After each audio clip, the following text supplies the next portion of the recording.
Oke teman-teman, kali ini kita bakal bahas apa sih PID itu. Ya, kita akan memahami bagaimana teknologi ini menjadi pilar otomasi modern dari kehidupan sehari-hari. Tapi kita breakdown sedikit sebelum jauh ke PID, apa sih pengertian sistem kontrol? Oke, sistem kontrol adalah mekanisme atau arsitektur yang dirancang untuk mengatur, mengarahkan, atau mengelola perilaku suatu perangkat. Jadi, sistem ini akan beroperasi sesuai dengan tujuan atau nilai yang diinginkan. Seperti itu. Kemudian kita bedah satu-satu apa sih PID itu. Kita mulai dari P, proporsional, yaitu menyediakan respon cepat dan memberikan respon instan terhadap kesalahan. Semakin besar kesalahan, semakin besar koleksi yang diberikan. Bertanggung jawab atas kecepatan respon awal berdasarkan kesalahan saat ini. Kemudian I, yaitu integral. Artinya menghilangkan kesalahan sistem yang bersisten atau offset dengan mengintegrasikan kesalahan dari waktu ke waktu, juga menjamin akurasi jangka panjang mencapai set point tanpa sisa kesalahan. Kemudian ada D atau derivatif, yaitu mengantisipasi perubahan kesalahan di masa depan. Berdasarkan laju perubahan kesalahan, komponen ini membantu mencegah overshot atau melampaui target dan mengurangi asilasi sehingga sistem lebih stabil.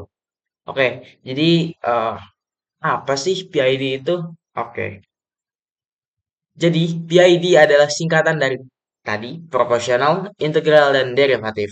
Sebuah algoritma kontrol umpan balik yang paling umum digunakan dalam sistem kontrol industri. Ia bekerja dengan menghitung kesalahan antara nilai proses yang diinginkan atau set point dan proses yang terukur. Kemudian, ia berusaha meminimalkan kesalahan ini dengan menyesuaikan output proses. Jadi kita akan breakdown lagi cara kerja sistem kontrol PID dengan ilustrasi pemanas air. Oke, bayangin kita ingin memanaskan air tepat di suhu 90 derajat Celcius. Proses ini tentu membutuhkan kendali yang presisi agar air tidak terlalu panas atau tidak terlalu dingin. Kita mulai breakdown satu-satu di proporsional. Ketika suhu air jauh dari 90 derajat, misalnya 25 derajat, komponen P akan segera memberikan daya pemanas yang besar untuk mempercepat kenaikan suhu. Semakin dekat ke 90 Celcius, daya akan berkurang secara proporsional. Kemudian kita bedah di integral. Setelah suhu mendekati 90 derajat Celcius, mungkin akan ada sedikit selisih, misalnya 89 Celcius. Komponen ini akan terus meningkatkan daya pemanas sedikit demi sedikit seiring waktu untuk menghilangkan selisih kecil ini, memastikan suhu tepat di 90 derajat Celcius. Kemudian, deritatif. Jika suhu mulai naik terlalu cepat menuju 90 derajat Celcius, komponen D akan mendeteksinya dan kemudian akan mengurangi daya pemanas sesaat untuk mencegah suhu melampaui 90 derajat Celcius atau dengan kata lain overshoot. Dan kemudian berosalisasi naik turun. Yang ini membuat transisi ke 90 derajat lebih mulus dan stabil. Kita ada contoh lainnya, yaitu pengontrol suhu oven di industri. Ini menjaga suhu konstan dan seragam untuk memastikan kualitas produk seperti dalam pembuatan keramik atau pengolahan makanan. Kemudian contoh lain ada mengatur kecepatan motor DC. Digunakan di robotika, conveyor belt, atau kendaraan listrik yang memastikan kecepatan yang stabil dan presisi, terlepas dari beban.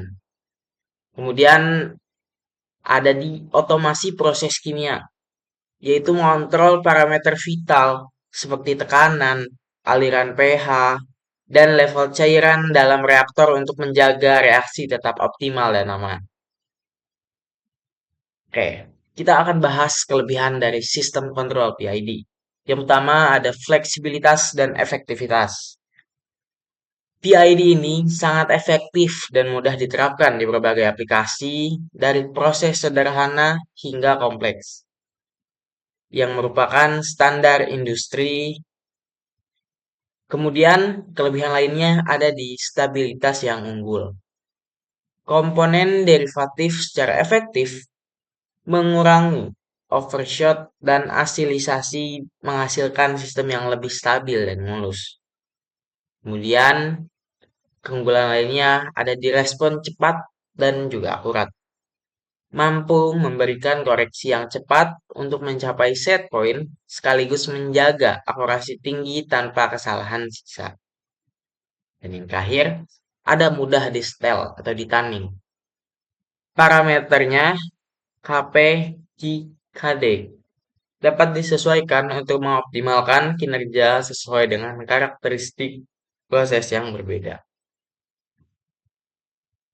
Tentu di balik kelebihan pasti ada kekurangan. Maka kita akan juga membahas kekurangan dari kontrol sistem PID ini. Yang pertama adalah kebutuhan tuning yang presisi. Nah, untuk kinerja optimal, parameter PID harus disetel dengan sangat tepat. Proses tuning ini bisa sangat rumit dan juga memakan waktu, apalagi untuk sistem yang lebih kompleks. Kemudian, kekurangan lainnya adalah tidak idealnya untuk sistem nonlinear PID yang dirancang untuk sistem PID. Jadi, untuk sistem dengan dinamika yang sangat nonlinear atau waktu yang signifikan atau waktu tunda yang sangat signifikan, kinerja PID bisa sangat menurun drastis. Kemudian yang ketiga ada di sensitivitas terhadap noise. Jadi komponen PID ini atau komponen derivatif sangat sensitif terhadap noise dalam sinyal pengukuran yang bisa menyebabkan output kontrol berfluktuasi secara tidak diinginkan. Yang terakhir ada di integral window. Ketika aktuator mencapai batas saturasinya, misal saat katup terbuka penuh atau tertutup penuh, sementara kesalahan masih ada, komponen integral akan terus mengakumulasi kesalahan menyebabkan window. Ini bisa mengakibatkan overshot besar atau respon yang sangat lambat dari sistem saat kembali ke rentang operasional. Oke, jadi apa sih kesimpulan PID yang dalam konotasi adalah pilar otomasi modern?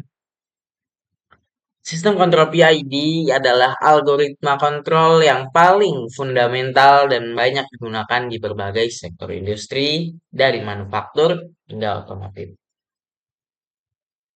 Meskipun memiliki beberapa kekurangan dengan pemahaman mendalam tentang prinsip kerjanya dan teknik tuning yang tepat, PID tetap menjadi solusi yang sangat efektif dan andal untuk meningkatkan efisiensi, akurasi, dan stabilitas proses. Dan juga seiring berkembangnya zaman, teknologi inovasi pada sistem PID dan integrasinya dengan teknologi cerdas lainnya akan terus memperkuat perannya dalam membentuk masa depan otomasi global. Oke, mungkin cukup sekian yang bisa saya paparkan dan saya sampaikan mengenai PID, yaitu sebuah pilar otomasi di masa depan ini. Mungkin cukup sekian dari saya. Mohon maaf bila ada salah kata. Wassalamualaikum warahmatullahi wabarakatuh.